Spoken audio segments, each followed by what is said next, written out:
What is strokes gained and how can it help you, and should you be using it? That's what we're going to talk about today.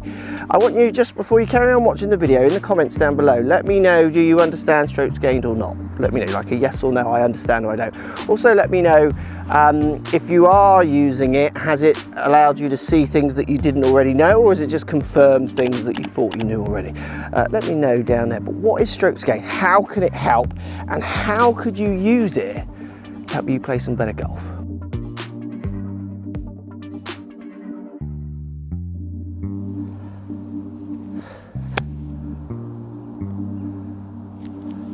So strokes gained. Strokes gained, if we're going to try and define it, is a group of averages that allow you to look at how you're performing against certain benchmarks. That benchmark often being how tour pros are playing, so your strokes gained or loss against the best in the world.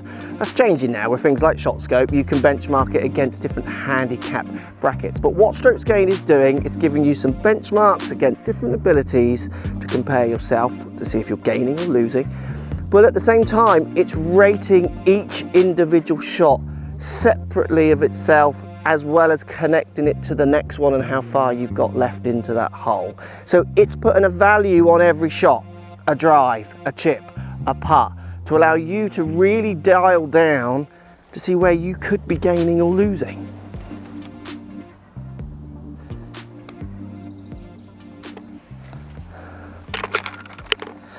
So let's talk about why you might consider using strokes gained to help you play some better golf. So think about it this way, strokes gained is measuring distance as well as accuracy. So it's giving you both measurements to use to see if you are able to make better scores or worse scores on certain holes. This par 5 is a great example, doglegging right. Let's show you what I mean. So I'm going to go straight up the middle, hitting fairway, hitting this as hard as I can.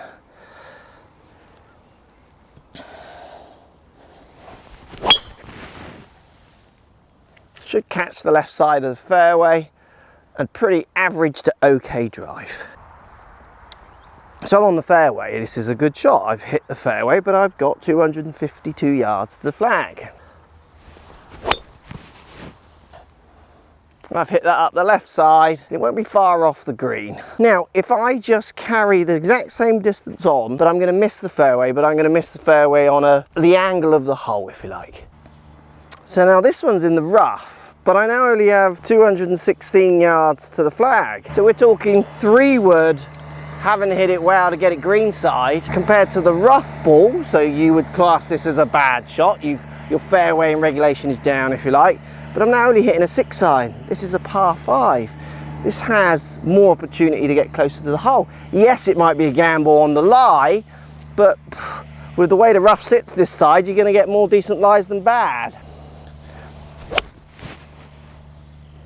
And we'll get up there and let's see how those 2 balls have gone, because from these 2 situations, for me, 216, I'm going to be hitting the ball much closer to the hole than I am from 250. So the 6 iron from 200 and whatever yards, the shorter distance, I'm putting, I'm on the green in 2 on a par 5.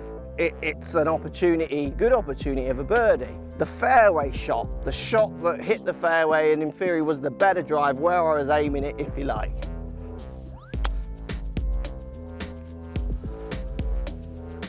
Did not hit the green, but was still a pretty good shot and has left me a funky little shot into the green. So by thinking about proximity, by using strokes gained, how close I can hit the ball, how far I've got in on the next shot, allows me to rate those 2 approaches of how they play that hole in a more realistic way. I feel I've got more chance of making birdie by maybe not even hitting this fairway. If you think about golf, traditional golf and how you score, you could be making 4s or making 5s, say, on this hole all the time, or bogeys, whatever your score is, and not really knowing that you might have a better opportunity from hitting the rough, because your goal's always been to hit more fairways. It's such a useful tool.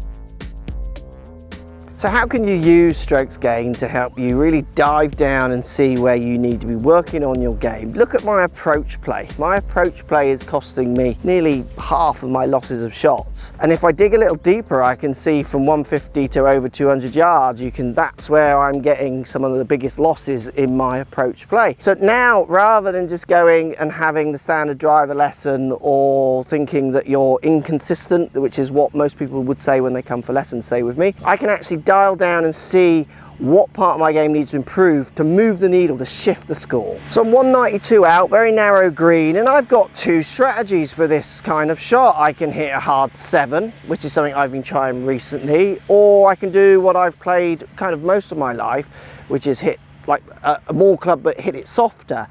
And because I've changed my game, I've been trying hitting harder shots, and what my approach play is showing at the moment is that maybe with the approach play, when I'm trying to hit green precise targets, that strategy might not be working for me. So let me hit two shots here. I'm going to hit the soft 6 or a hard 7, and let's show you how that might affect my results on approach play. Soft 6 to kick us off.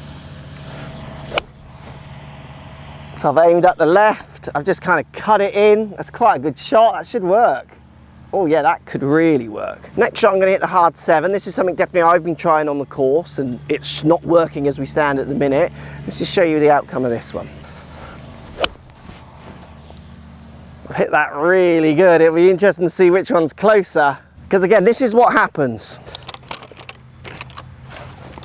Emotionally, the hard 7 was the better shot there. Struck better. It held its line. I was trying to hit it left of the pin and it just held its line. When we get up there, I don't know, I got a feeling like the 6 might be better. This is where strokes gained takes that emotional connection away and delivers you some facts on how you're doing from different yardages with different clubs, how you're really performing. That value to each shot is so much better than my emotional feelings of if I've hit just simply X amount of greens or made X amount of pars or bogeys. It allows me to really start thinking, fixing the issues.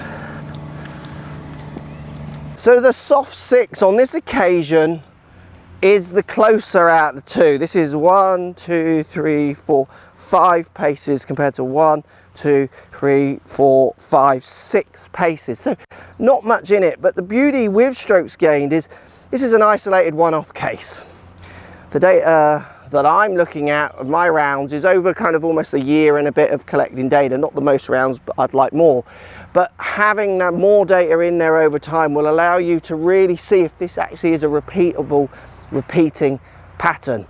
This is a one-off case and it's come off. There'll be plenty of occasions where it won't.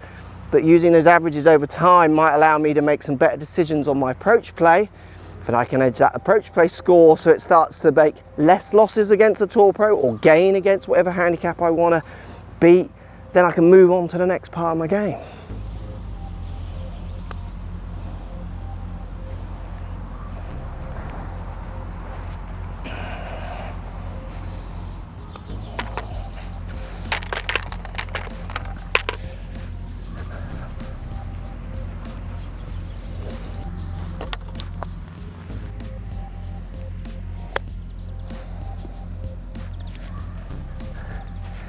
So a part of my game for me that has really improved through forced practice because of lockdowns, I basically hit chips every day, is my short game, and my numbers are really showing that. So what strokes gained is also allowing me to do is quantify that the effort I'm putting in is paying off. It's moving the needle, it's moving the scores. Again, it's moving me away from the emotional, I feel like it's better. It's reflecting in my actual scores, and I can pinpoint that it's that part of my game.